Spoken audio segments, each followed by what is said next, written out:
Hello, everyone, and welcome to this new episode of ideaXme, Rich Connectedness Podcast. I'm Dr. Shima Beigi, founder of Mindfulness Engineering, and today I have a pleasure of having Amanda Christensen with me. Amanda, thank you so much for accepting our invitation. Our tradition is to start interviewing our guests with the question of who are you? So, as you said, my name is Amanda Christensen.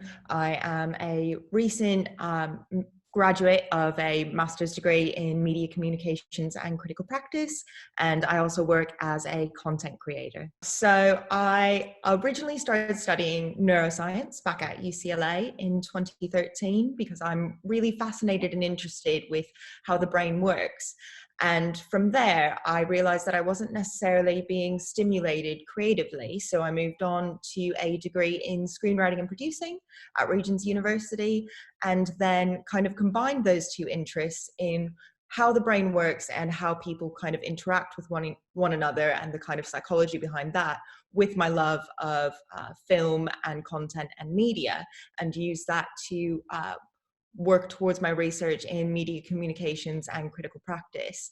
So that kind of led me down the really, really fascinating and sometimes quite scary route of deepfakes, AI, and machine learning. So kind of how computers learn in the same way that humans learn, and how it then becomes a kind of mode of content creation in and of itself, and how we then interact with that content and how that content shapes the way that we interact with people. So that's something that really fascinated me and that I wanted to explore further in my research.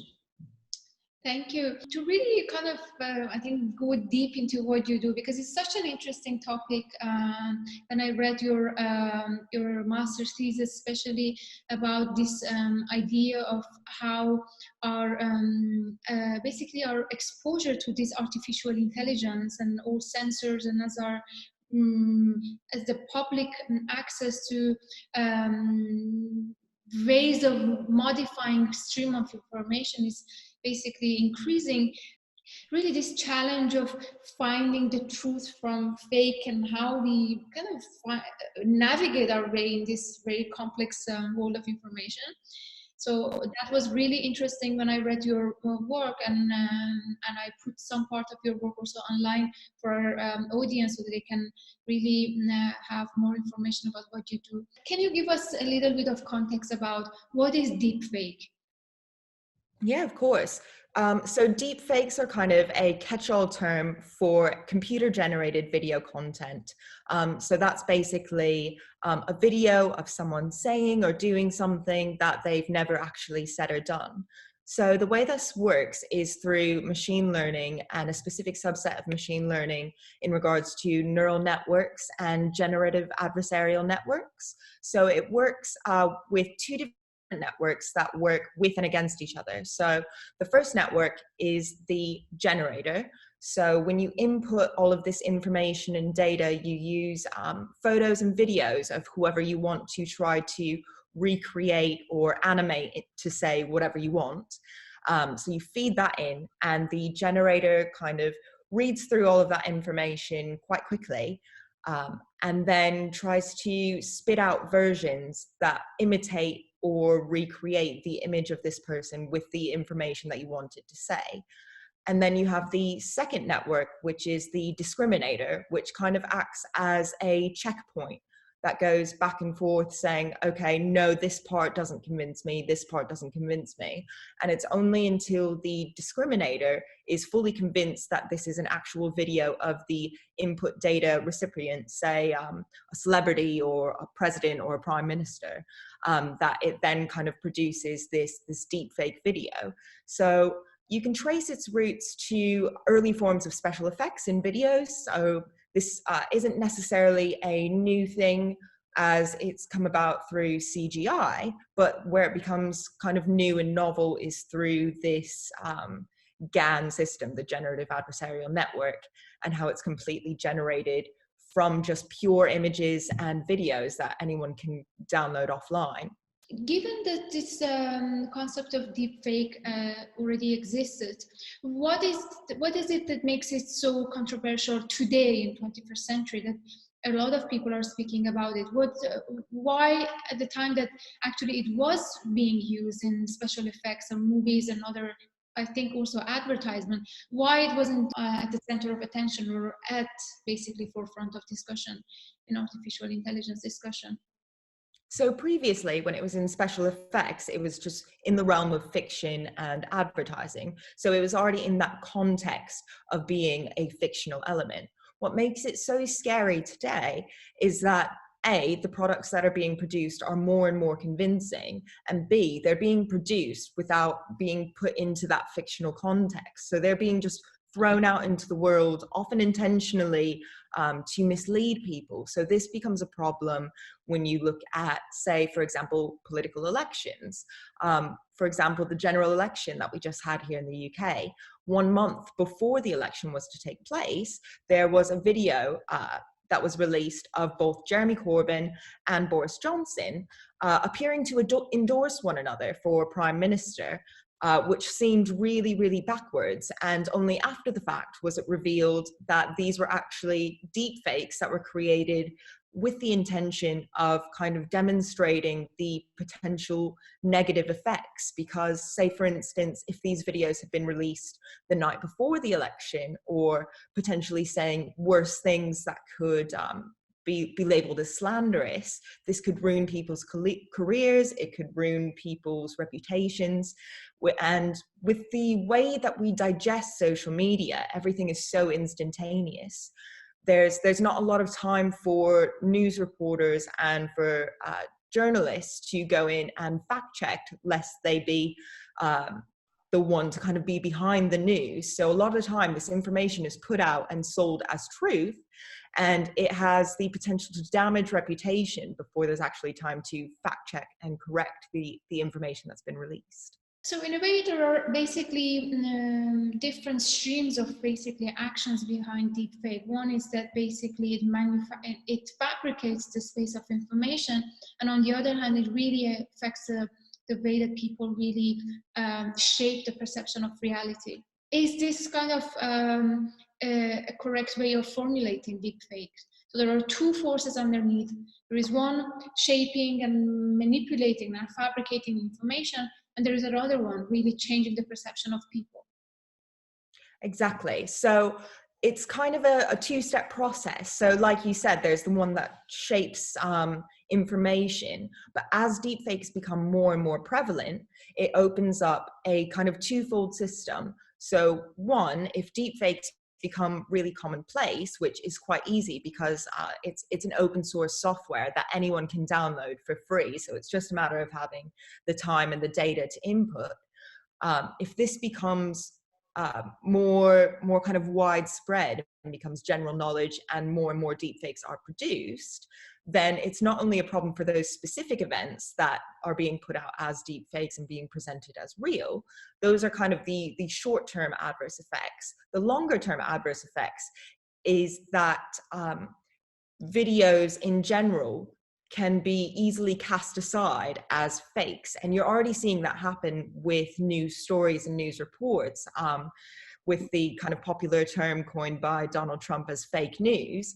So you'll have a system where seeing is no longer believing.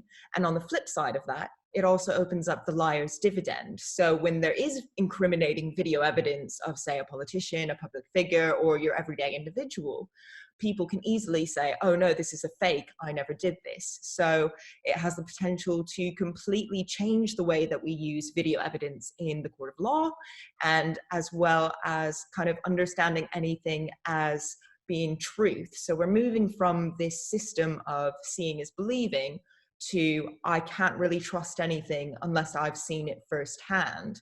So this opens up a lot of problems in terms of it kind of is a driving force towards authoritarianism, because it then becomes a thing of whoever's voice is the loudest and repeated the most then kind of becomes fact in a sense, as it becomes more and more ingrained in people's heads. If I can reflect back on what you just said, is that if there is this modifying force, which is actually changing the way that we see a real, for example, video that is made from what is actually being made as a deep fake, So it really changes the parameter through which we decide what is real and what is not real. So if it comes to that, basically part of our cognitive system, in that we cannot really trust what we see, so it changes actually the common grounds of, okay, I can see it, I can trust it. So Exactly. how does this basically ultimately shapes the future of social, can I say, justice, or for example social inclusion, or democracy, if I can say that? Yeah, of course. So this kind of goes into multiple factions. So it changes from seeing is believing in the video sense to people are easily able to kind of cast off things as, if I don't personally see it with my own two eyes rather than through a video screen, then it's not real. So that can change the dynamics of people and the spread of information in a way that it moves more towards kind of like a pack-like society, where if you see or experience it, you trust it as fact, and you have a network of those people that are close to you that you trust, that you instill that trust to say, okay, what they have seen is then fact. So this allows for the spread of quite controversial ideas to be viewed as fact in certain groups, and that can lead to kind of the polarization of people and ideas, saying, okay, I only trust XYZ because I have seen it, or other people in my trusted pack of people have experienced this. And that can move to something completely different, say, from what someone else on the street has seen and their pack of information and people.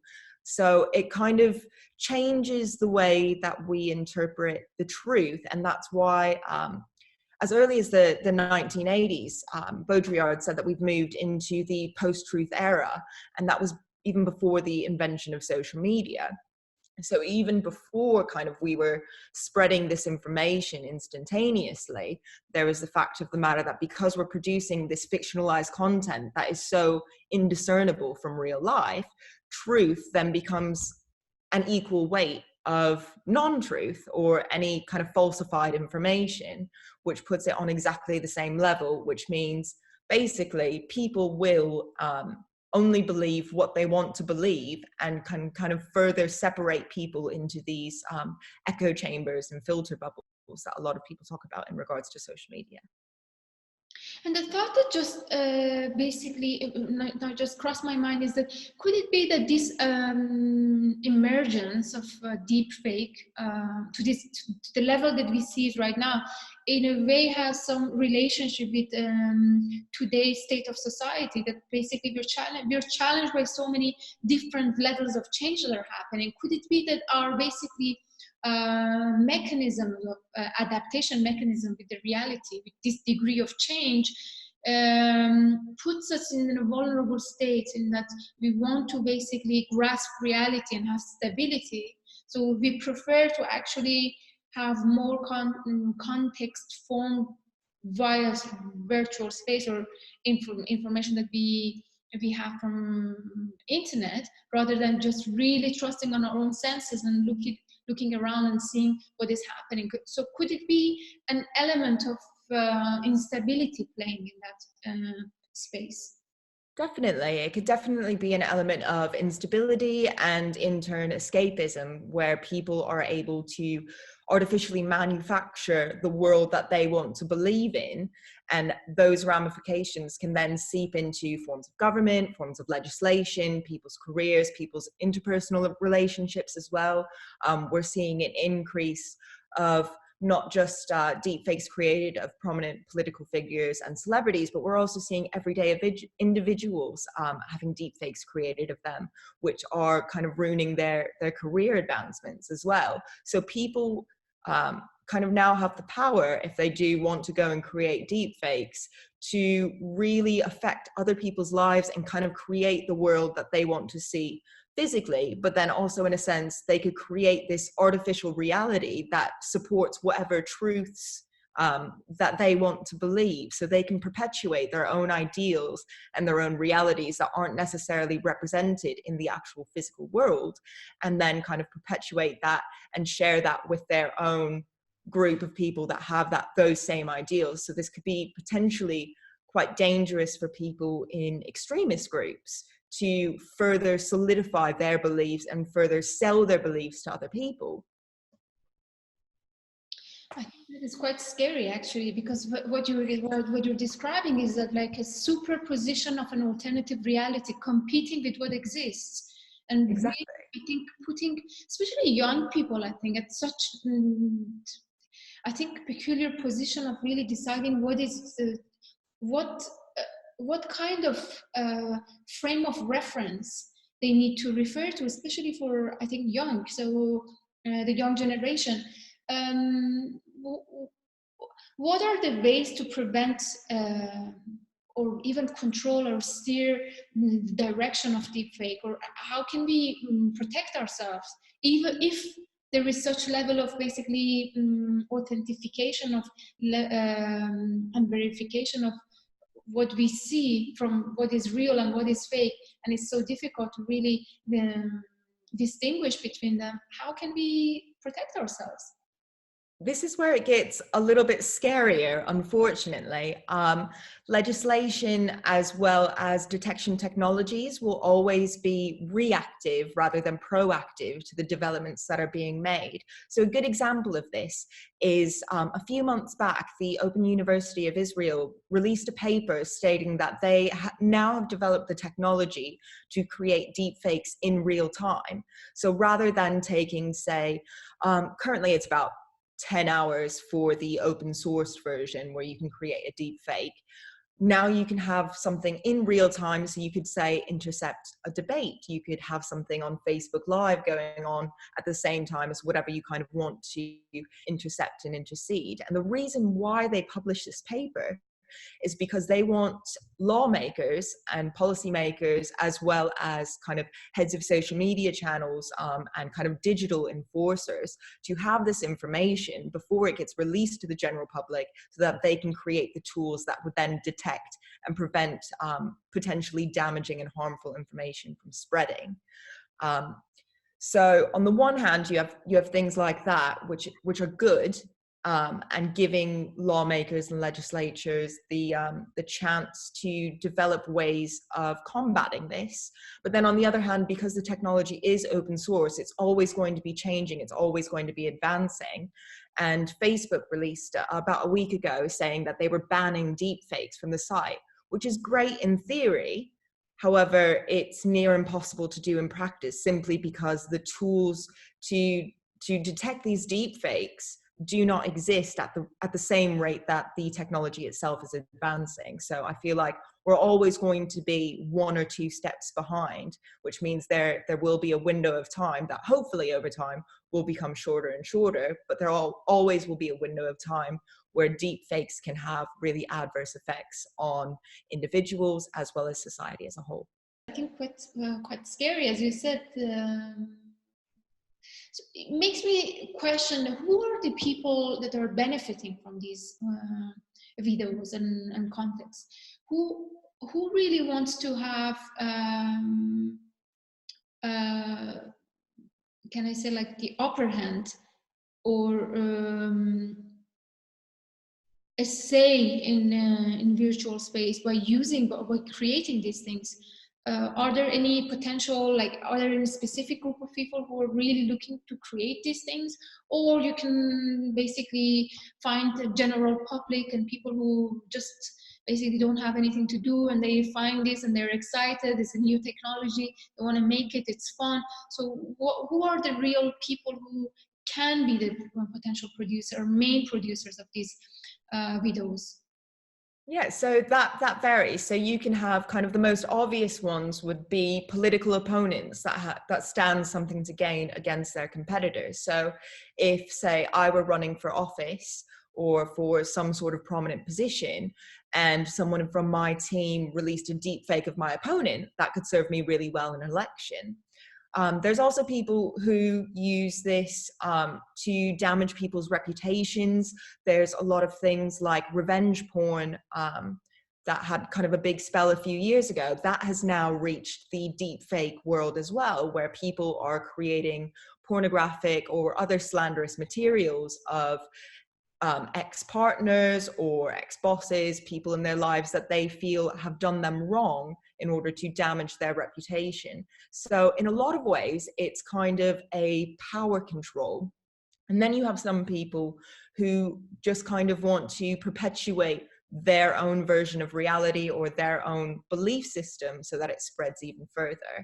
On a slightly lighter and happier note, deepfakes can also be used for educational and artistic purposes. So for instance, you could recreate a Holocaust survivor who can then tell firsthand their experience going through their life story, and that can then serve to educate and educate in a really stimulating way to future generations and be perceived as a first-hand account that can really affect people in a good way.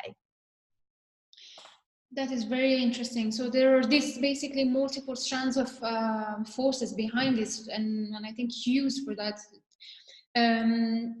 So I think here, I think it opens a lot of discussions actually. One is that if we look at it from the perspective of those people who are looking at gaining some power over their opponents, say for example, if they want to run for an office, then I think the idea of constitution and also democracy is at risk. Definitely. So, and on the other hand, when we say that, okay, there are these people that are using it as just basically damaging someone's reputation. So here we have basically an ethical element behind this. So I would suppose that there are no ethics behind deepfake. No, it's quite a morally bankrupt technology in a way, unless you are one of those people that wants to use it for educational or artistic purposes. But unfortunately, it does seem to lack a lot of ethics behind it. And like I touched upon before, in the legal aspects of it, there is the issue of kind of that question of democracy. And then the other hand as well is in countries where you have your freedom of speech and freedom of expression, it becomes really hard to prosecute these people because they can argue that this falls under freedom of expression. So really, it's kind of that slanderous element that becomes the part that lawmakers can really cling on to and then control based on that. But by the time it gets to that process of a legal case, the effects that it's already had on that individual have already taken its toll, especially combined with kind of the sensationalist news system that we have. You read something, you don't fact check it normally. So you see the information, you say, okay, this is truth. This was presented by whatever news institution you follow. And then half the time people don't see the later fact checked versions, or more often in the way that we consume media, one group of people that believes the deepfakes will only see the deepfake, and the people that would never believe the deepfake or believe a completely different ideology or political party, they see the fact-checked versions. However, a lot of times people don't see both, and that's the real problem, because people will see this, believe it as fact, and never see the either legal case or the updated article debunking the deepfake that has been produced. So in a way, it's that, can we say that because the use of this, can I say, social media, and also our lives becoming so infused with technology and becoming faster and more basically impulsive, in that we click, we swap, we just consume information at such high speed, but not necessarily at such high quality. Could it be that also this information society that we're entering and we're experiencing right now, in a way, provides a really fertile ecosystem for not only deep fakes, but also anything that is of low quality content in terms of what it adds to the cognitive component of society? Definitely. And what you're saying now is actually not unique to deepfakes, really. It's something that has kind of been perpetuated through social media. So you'll see with algorithms, you constantly see things that you agree with because of the way that you engage with these platforms. So you're more predispositioned to see things that you agree with, and you're highly unlikely to see anything that you disagree with. So in this way, you're entering into this echo chamber, which perpetuates your very specific beliefs and then kind of presents them as a continuous reality, which is something that we've seen time and time again with various elections, various news forces, and why quite a lot of people have very different views on how elections are going to turn out. People say, oh, how is it that Donald Trump, for example, won this election when everyone on my news feed supported Hillary Clinton? Like, there's no way. And it's just the fact of the matter that we have kind of hyper curated our online existence to align with our own beliefs and understanding. So deepfakes feed into this even more in cases where your beliefs may not reflect what is actually happening in the world. So in a way, it twists the reality in a favor of those who have the most power. Exactly.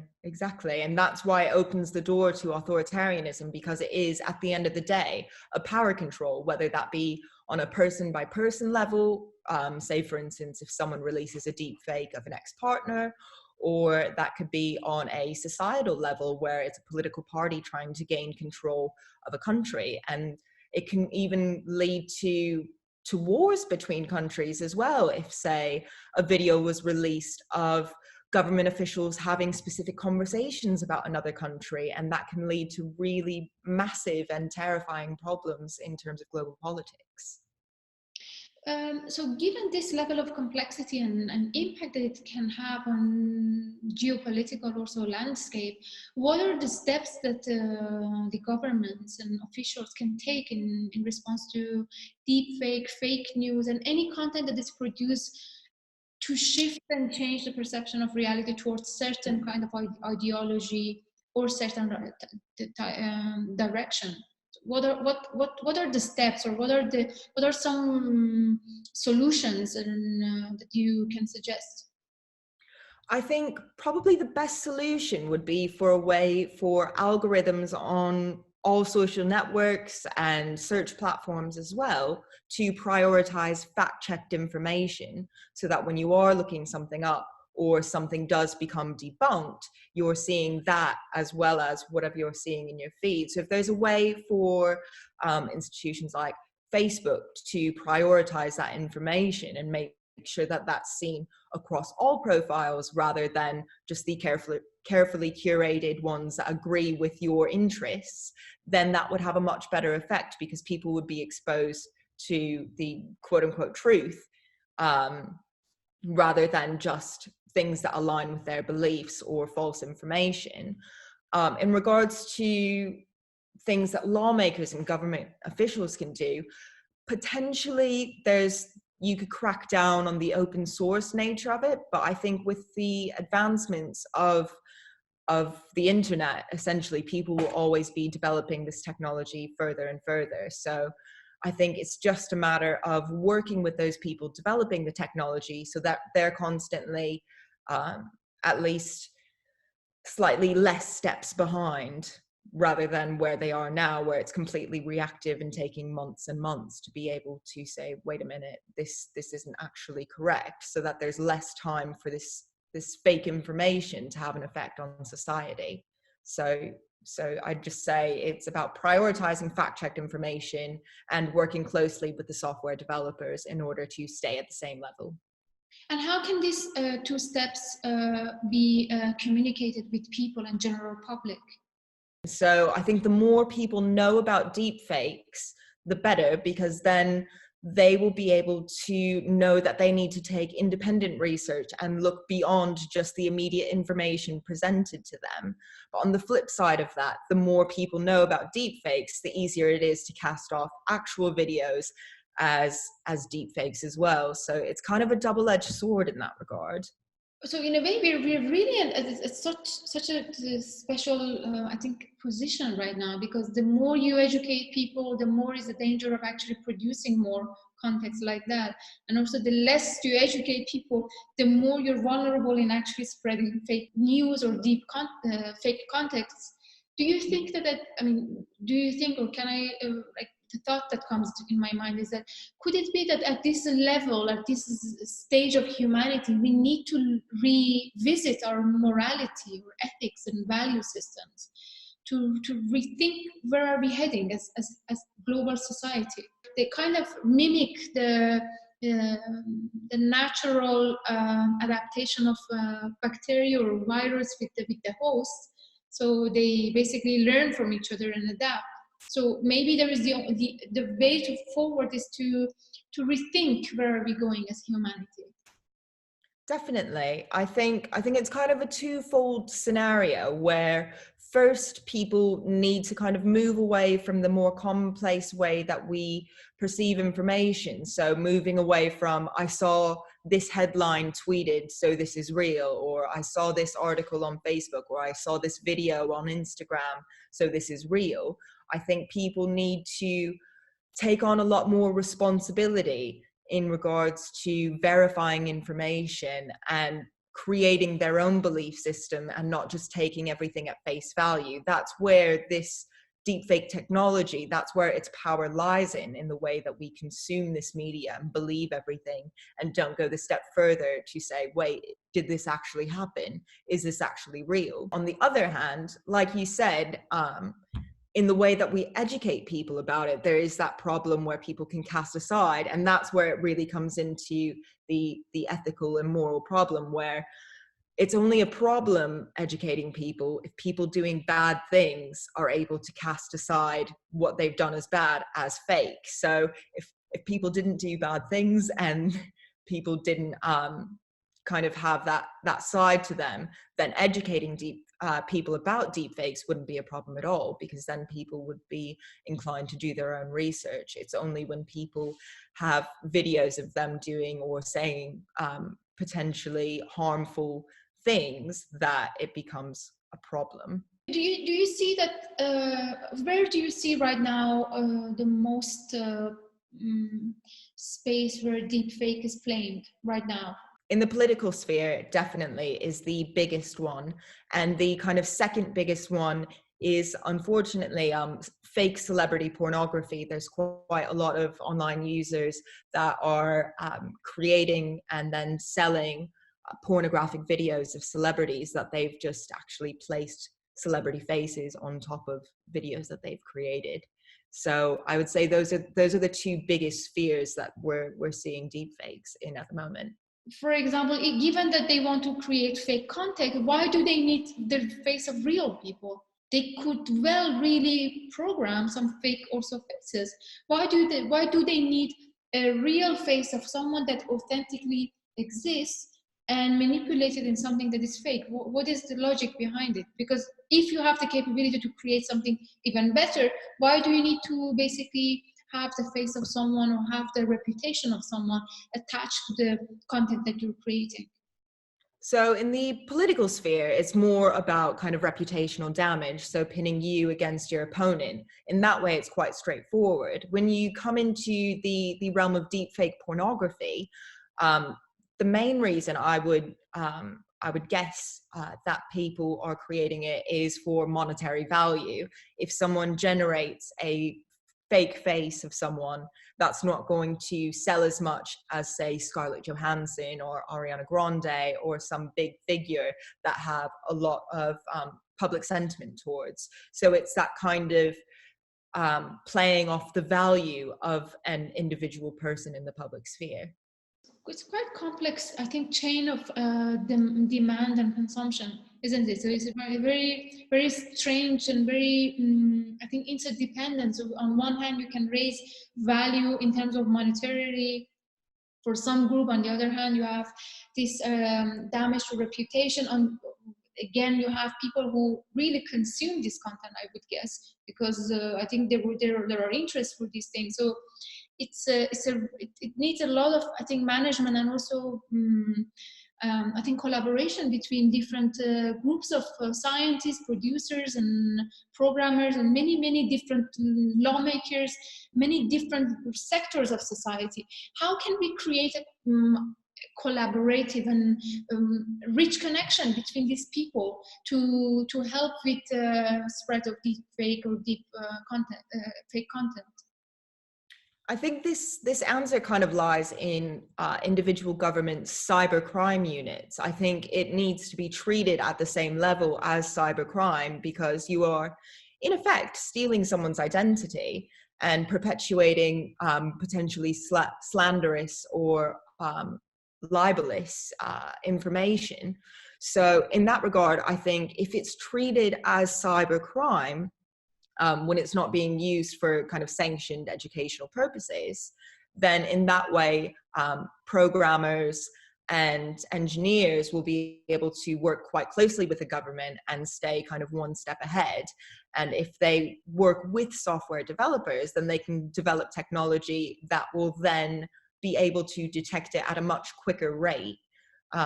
So it's just a matter of kind of people understanding and governments understanding and policymakers understanding just how serious deepfakes are and the effects that they can have on society. And are there any active line of research right now, for example, in cybercrime line of research, or other kind of parts of scientific research that are actively pushing for some legislation, for some resolution on the use of these contents? At present, I haven't seen too much in way of legislation. There are quite a lot of researchers and programmers working to develop technology that will detect deepfakes. But like I said, the problem is that this is reactive. They're basing it on the current model of software that is available online. But as people develop that further, they'll need to constantly develop their detecting technology and software in order to keep up and stay relevant. Because if they use the same detection software that worked, say it works today at detecting deepfakes, in 2 weeks' time, it could be completely invalidated by new technology. So it's just a matter of people not being fixated on the current software and acknowledging that this will change and developing a way to change quickly and adapt quickly as the software adapts as well. At the moment, are you taking your research into in which direction? Are you trying to push for more public information and resolution on the context, or are you trying to work with some institution? What are your visions in bringing this research into a more mainstream? I definitely think I want to move more into the public sphere because, like I said, awareness is so important, and that will spur people on to do more independent research into whatever information they're presented with. So I'd like to move more publicly with it. And as a part of my research, I created a short film which kind of shows the personal level and the public level that deepfakes have, like their effects. So I'd like to develop that further and develop that into a longer form film that kind of mixes documentary and the realities of it with a fictional approach that people can resonate with, so that they can fully understand this is what the technology is, this is how it's already affecting us, this is how it can potentially affect us even more dangerously, and these are the steps that we need to take to make sure that we are not fooled into these false realities and being fed falsified information that can then have knock-on effects in regards to elections, global politics, and so on. What do you see it can emerge out of this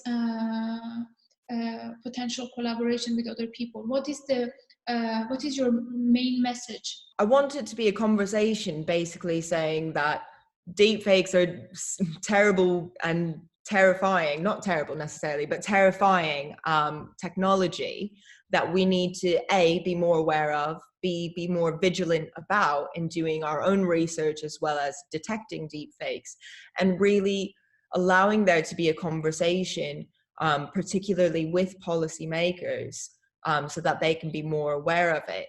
Something that I found particularly terrifying was when Mark Zuckerberg spoke to the United States Senate, and no one really understood how Facebook worked. And if policymakers don't understand how Facebook works, how can they then understand the incredibly complicated and complex world of deepfakes? So it's just a matter of bringing policymakers up to speed and highlighting the importance and possible adverse ramifications of this technology. So it's really about sparking this conversation, highlighting the importance, and then hopefully rallying people, policymakers, governments to take action. And where are the places that you can bring this discussion? So at universities, at institutions, at United Nations or World Economic Forum, where are the places that this conversation should happen? Because I think this is such a critical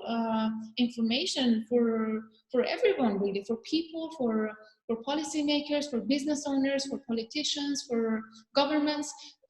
Where do you need to bring this conversation? I think it's kind of a multi-dimensional conversation. So ideally, the way that I'd like to kind of develop this further in the film that I've created, and the further longer form film that I'd like to create off the back of this, I think it's a matter of getting the content out there and both using social media to kind of spread it, as well as kind of implementing it in ways that people wouldn't necessarily expect, because there are quite a lot of people that kind of carefully curate their social media or the news that they read in a way that they won't receive any information like this. So if a film like this was to go on, for instance, Netflix, or to be shared in ways that people wouldn't necessarily attribute it as news, or that kind of barrier that a lot of people have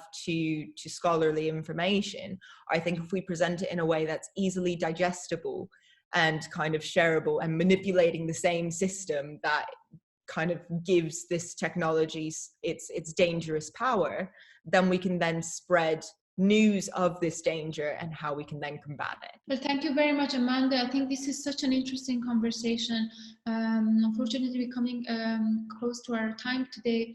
I really enjoyed our conversation. What I take away from this is that we're surrounded by such complex system of information, and really there is this need for us to educate ourselves and to be aware, and really maybe double read or double question, or really dig deep into authenticity of the sources of information and we receive.